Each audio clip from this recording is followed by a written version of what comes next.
This video is about something called z-scores and something called the normal model.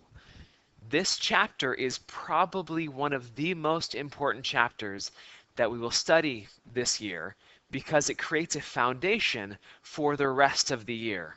Okay, by the end of this video, you should be able to explain how shifting and rescaling data affects the measures of position and the measures of spread. You should be able to define z-scores and calculate a z-score when given data. You should be able to find percentiles when given a z-score and find a z-score when given a percentile. You should also be able to determine if a distribution is normal or not. So first, shifting and rescaling data. When we shift data, we are adding or subtracting a constant value to each data value. Okay, so if I take our GPA data from chapter 4, and we add 1 to each value, then we will find that the 5-number summary is all 1 number higher. Okay, those are all measures of position. The maximum, the minimum, Q1, Q3, those are all measures of position, and they all shift with the data, which kind of makes sense. Okay, but there has been no stretching of the data, it just was shifted up 1. And so the IQR did not change. Okay? In general, whenever you shift data, the measures of position will shift with that constant, but the measures of spread will not change. Okay, this is also true for the mean and the standard deviation. So the mean would be 1 number higher, but the standard deviation would not change. When we rescale data, we are stretching or shrinking it. Okay, we do that by multiplying or dividing a constant to each value. So if I take this data and I multiply each value by 2.5, then the 5-number summary would also stretch by being multiplied by that same constant. Okay, and because it's being stretched, hopefully it makes sense that the spread would also shift by that same amount. Okay, so in summary, all measures of position and all measures of spread will be multiplied or divided by that constant. Okay, now to kind of put these two ideas together about shifting and rescaling at the same time. Okay, this is the level of question that is on the AP exam. If we took our data set and shifted and rescaled it to match Switzerland's grading scale, a 1 to 6 grading scale, by multiplying by 1.25 and adding 1, how would this affect the measures of position and the measures of spread? Well, the 5-number summary, the measures of position would all shift and rescale by multiplying by 1.25 and adding 1.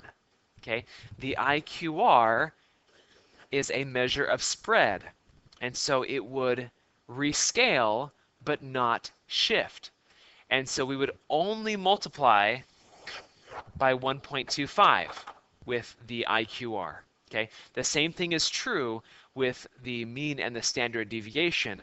The mean would shift and rescale, but the standard deviation would only rescale. Okay, next topic. Now that we know how to shift and rescale data, what if we took 2 data sets, maybe even different types of data sets, and shifted and rescaled them to similar scales so we could compare them? Okay, what if there was a standard scale that we shifted and rescaled all data to so we could compare them? And the truth is there is a standard scale, that's not a technical term, but I'm just calling it that has a mean of 0 and a standard deviation of 1. Okay, and we can shift and rescale any data value or any data set to this scale by using this formula. Okay, this is a super important formula in this class. You should memorize it right now because we will use it frequently throughout the year. Okay? These standardized values that we get from this are called z-scores. So here's an example that uses z-scores. Okay, so we're comparing two track athletes and comparing their long jump and shot put scores compared with the mean and standard deviations. Okay, and this type of calculation actually happens in things like decathlons and triathlons and things where multiple events are happening and you have to find one winner. Okay, so the question is, who is the better overall athlete? Is it Kluft or Sklut? I can't say those names, I'm sorry. Okay, so we can do that by finding the z-score for each athlete in each event. Okay, so we would take their score and subtract the mean and divide by the standard deviation and get their z-score. Okay, for each event, and then in order to compare them, we could then add up their z-scores and find out who has the better overall score. Okay, that's the way we can compare, you know, two athletes in two different events by using z-scores. Okay, the z-score of a data value is the number of standard deviations above or below the mean that data value is.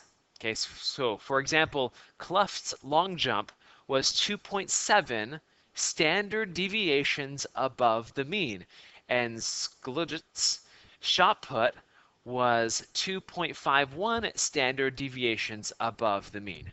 Okay, so the z-score is the number of standard deviations above or below the mean a data value is.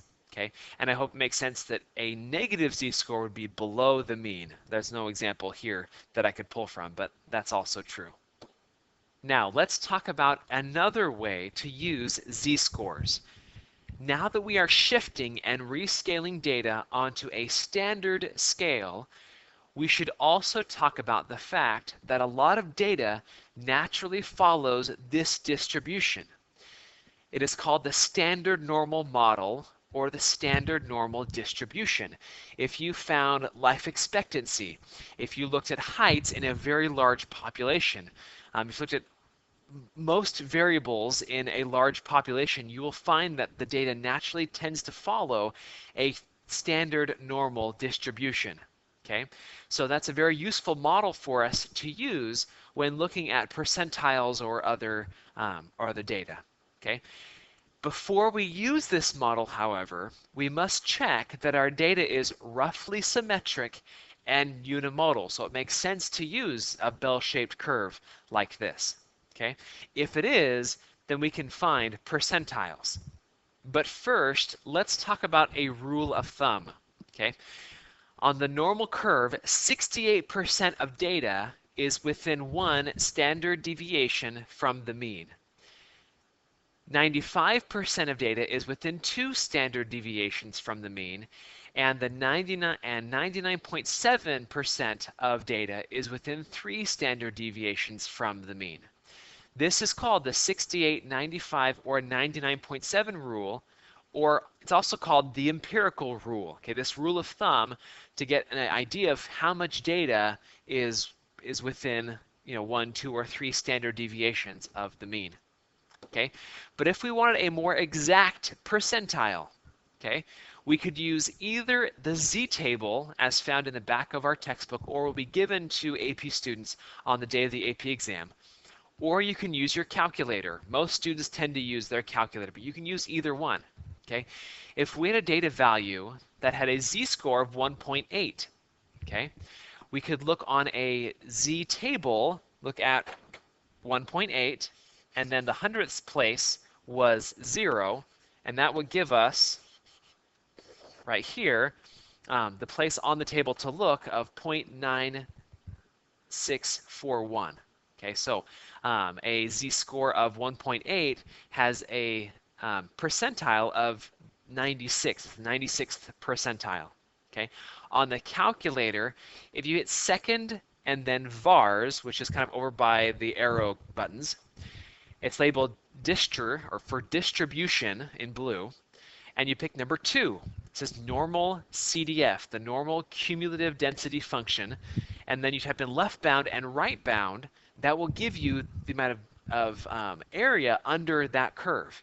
Okay, so I need to go off to infinity, and so I type in a really very small number, negative 9999, comma 1.8, and it would give me the same value, the same percentile of 96th percentile. We could also take this and go the other way. So I could go from a percentile to finding a z-score going the other direction. Okay, so if I wanted to know the z-score for the 90th percentile, I could then go find a number on the table that's close to 0.9 and then find that it is 1.28.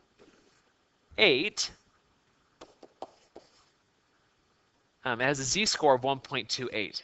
Okay, on the calculator, I have to use a different function to go the other way. Okay, and it's number 3 in the norm on that same distribution menu.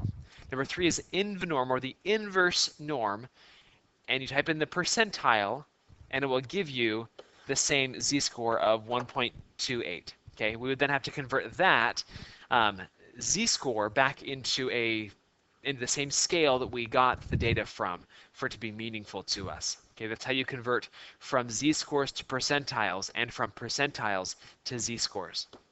Okay, the last topic is something called the nearly normal condition. Okay, as I mentioned before you can use the standard normal model, you must check that the data is roughly symmetric and unimodal. Okay, this is called the nearly normal condition, and you must check this before you use the normal model. Okay, so you can check on a histogram to see if it's symmetric and unimodal, or you can use what's called a normal probability plot found in StatPlot on your calculator. Okay, this plot will graph each data point with its z-score. Okay, if the graph looks roughly straight, which this looks roughly straight, then it is nearly normal. And you can see that over here in the graph that it is symmetric and unimodal. Okay, if it is not straight, this one looks pretty curved.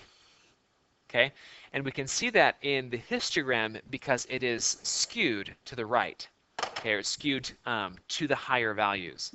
Okay, so that's a normal probability plot, one way of checking to see if our data is nearly normal. So this video was about z-scores and the normal model.